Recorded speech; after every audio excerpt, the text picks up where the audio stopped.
Hi, and welcome everybody to another edition of the Winner's Circle Sports Betting Podcast. I'm your host, Ross Benjamin. As always, on Wednesdays, I'm joined by Mr. Chip Chirimbus, and on Wednesdays, we discuss the National Football League, which is the NFL, which stands for not for long if you don't pick winners at this time of year. And we've been around for a long time. So, Chipper, how are you, my friend? I'm wonderful, absolutely fabulous. Coming off a big winner on Monday night in the NFL, and really excited about this weekend. We saw a lot this past week in the NFL playoffs. Ross, what do you think? What's your take on what you observed? But it was pretty. I mean, I went 3-2 over the weekend. I had two top plays. I had the Buffalo Bills and the San Francisco 49ers, who seems to be a media darling right now. They're an inviting dog again this week, Chip. So it's just a matter of if the public falls in love with them, is that line going to lose a little value? So we'll see. But I think that the number 7 seeds in both conferences were terrible. And I hope that doesn't continue. I know last year the Chicago Bears qualified as the number 7 seed, and Indianapolis did, and they gave Buffalo a tough time, 24-21, but these two number 7 seeds this season didn't even compete, Chip. Well, it seemed like there were a couple of good teams on the sidelines, which were the Chargers and the Colts, and, they both missed out. The NFC, we know, has been weak at the bottom end for the last couple seasons. Washington gets in last year with a 6-10 record, and they haven't had anyone really dominant. And Dallas got the boot right now in the first round, easy, bang, Niners to play of the weekend like you gave it, and we knew it, we saw it and called it. But you called it, and I happened to make it. Got caught in the switches, but. It's a day in the life of this business. But this weekend it gives us new adventures, and I'm looking forward to it. I know the Rams looked awful good on Monday night. I didn't observe the game for personal reasons, but you had mentioned that you really liked the way the Rams looked on Monday. Something at the end of last season, I was really impressed with Akers, the running back they had from Florida State. And one of the reasons and then once they got Matthew Stafford, they're just going over the top, but I thought that this kid was key as a running back. Blows his Achilles, I think it was in August, and so I figured that they just were missing that little extra punch, that little extra something to get you over the top. And now he's back. It's his second week, and I'll tell you, he's an explosive back, very impressive and strong as well. And he adds so much to that running game because they got the other gentleman from the Patriots. Yeah. Well, I don't know how or why they ever gave him up. So they have Michelle and Akers, and they've got some tandem at running back right now. That takes a lot of pressure off of Stafford. Absolutely. And Stafford finally recording his first NFL playoff win in 13 years in the league. So good for him. Ross, how many times did he throw? 17 or 19 times? 18 times. Yeah, 18? 14 out of 18 he was. Yep. Okay, there you go, under 20. So, when you're doing that, you're talking about ball control and your defense is dominating. So that's going to help Stafford right along right there, I think. I think that was the most surprising part of that result. Not only the lopsided score, I could see why somebody like yourself was on the Rams. But, I think you'd be lying if you said you thought they were going to win by over 3 touchdowns. I was hoping their defense would take control, but I don't know if something's going on with this Murray because, when he first got to the league, Ross, I said, he's too small. He's a baseball player. I was disappointed. He could have gone to the Oakland A's.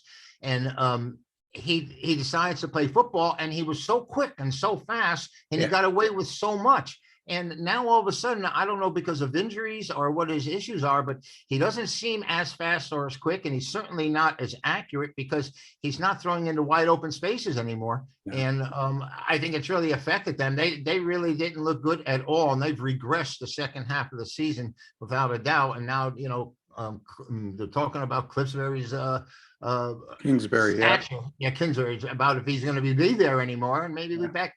Who knows? There's a lot of openings and changes happening left and right, even with playoff teams. They folded at the end of last year, too, and they looked like they were absolute lock to make the playoffs. They lose 4 of their last 5 this year.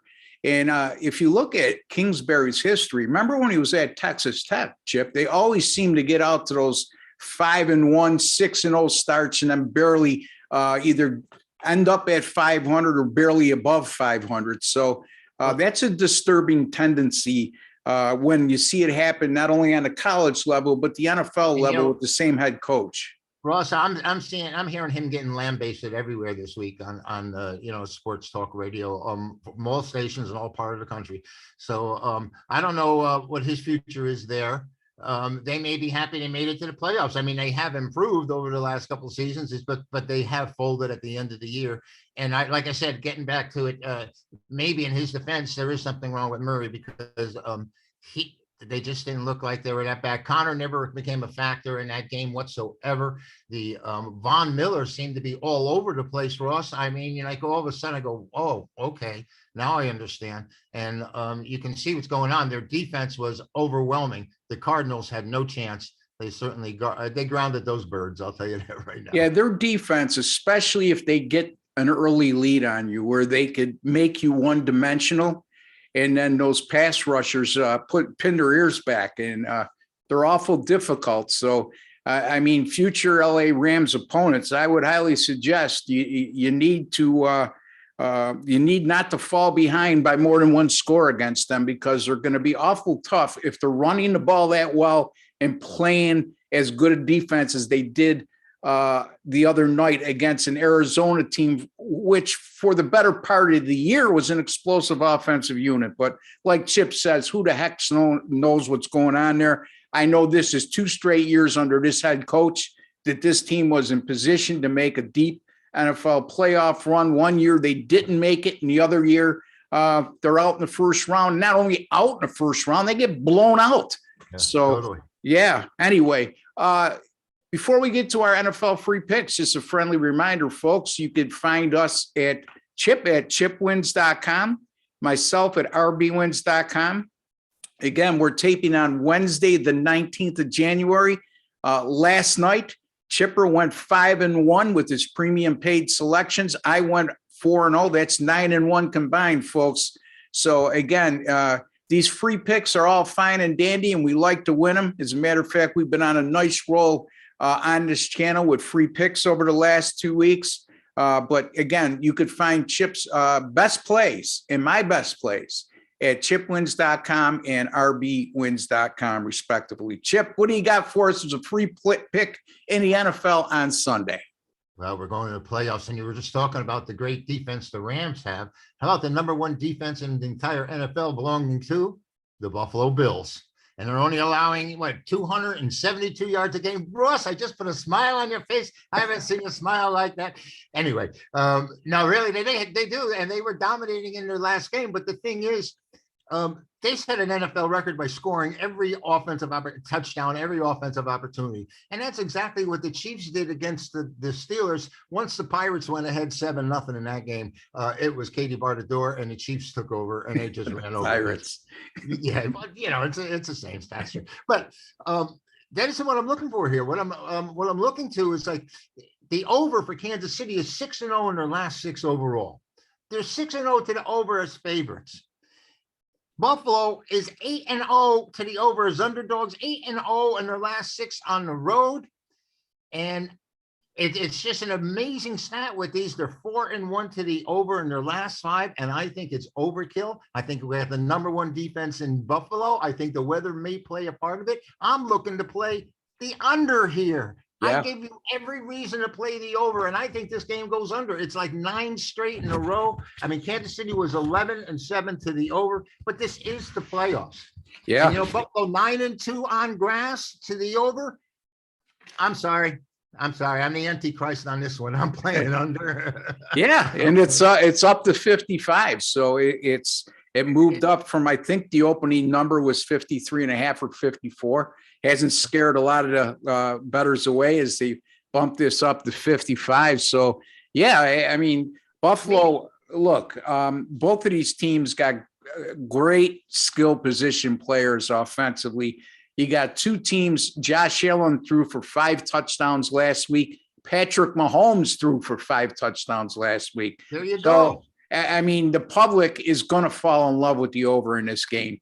They should, Ross. Yeah. And the perception is going to be that these are two high-scoring offenses, and they are. But I think that Buffalo's improved running game is going to control the clock here, and in Kansas City they're going to limit their possessions, and not to say that Buffalo will win like that, but I think you have one bad quarter in a game like this, a scoreless quarter. It's tough to go over the totals. So yeah, Chip Chirimbus, he's on the Kansas City Chiefs and the Buffalo Bills under 55. I got excited. I thought you were going to take Buffalo there for a second. Anyway, I'm going to look at the game between the LA Rams and the Tampa Bay Bucks, folks. The Rams, as we just alluded to, they just looked absolutely dominant on Monday night, but that was against a struggling Arizona team that just looked not prepared to play. Hasn't looked like they've been prepared to play for the last month and a half of the season. And Cliff Kingsbury is catching a lot of heat, and he should, because this is 2 years in a row his teams have folded down the stretch. This year in particular, they were the number one seed at 10-2 at one point, and here they are. They get blown out in the wild card round. So go figure. Anyway, Tampa Bay's had a really strong home field this year, 8-1 straight up and 7-2 against the spread. The average line in those 9 home games, they were laying 9.7 points on average. So it's not exactly like they've been covering small numbers. Their only loss came against New Orleans, who seems to have their number, Chip. They beat them twice this year, and they've had their number in the past as well. The Bucs will be playing with revenge. Week 3, they faced the Rams at Los Angeles and lost that game 34-24. But Tampa Bay comes into this game red hot, 4-0 their last 4, 8-1 in their last 9. And in those last 9 games, they also covered 7 of the last 9. Again, one of the things to keep an eye on here, the Rams didn't turn the ball over on Monday night, but prior to that, they had turned the ball over 8 times in their previous 3 games, while the Tampa Bay Bucks have only committed 1 turnover in their last 4. So look for that to come into play. I think the Tampa Bay Bucks win the turnover battle here. And here's the thing. Good for Matthew Stafford. He finally won a playoff game, okay? 13 years in the NFL. In his defense, he was with the Detroit Lions, but they made a few appearances, and he finally was able to get on the board with a win in postseason time. But he only had to throw 18 passes last week because the running game was just dynamic. Last I checked, the Tampa Bay Buccaneers have been the toughest team to run on over the last 3 years. And here's another fact, folks. I trust Tom Brady more than I trust Matthew Stafford. So I'm going with the Tampa Bay Buccaneers minus the 3 over the LA Rams. And again, folks, for those who out there that likes the trivia stuff, when was the last time Tom Brady lost to the same team twice in the same season? Check that out. Anyway, Chipper, fill them in. What you got going on? What you got coming up? What's been happening of late? Well, it's big games, big money on the line right now. And I've been called the playoff wizard before. And we closed with the Rams. Didn't do too well previous to that. We had the Kansas City team on Sunday night, but otherwise it was a struggle, but ready for NFL. And of course, NBA and our NCAA basketball is running hot right now. You know that. You saw we did last night, 4-1 in NCAA action, and the NBA we won with our only release. So go to chipwins.com, or better yet, give me a call, 702-931-2447. That's 702-931-CHIP. And you could find me at rbwins.com. Folks, my NFL 10-star top plays, Chip calls it his mega bucks plays. I call it my top play. Other people call it a best bet. In any event, I never give out more than one of those in any particular sport in the same day.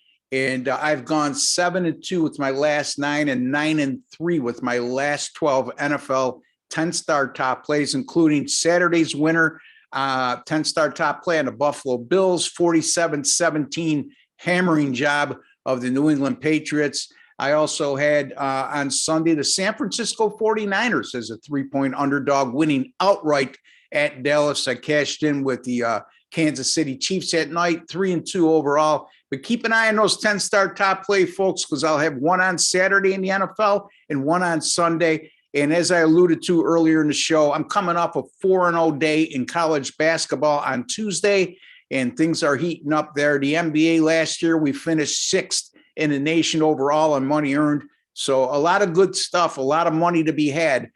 Just visit my website at rbwins.com. Once again, visit Chip at chipwins.com. Until the next time, folks, take care, God bless, and all the best in the luck of the world.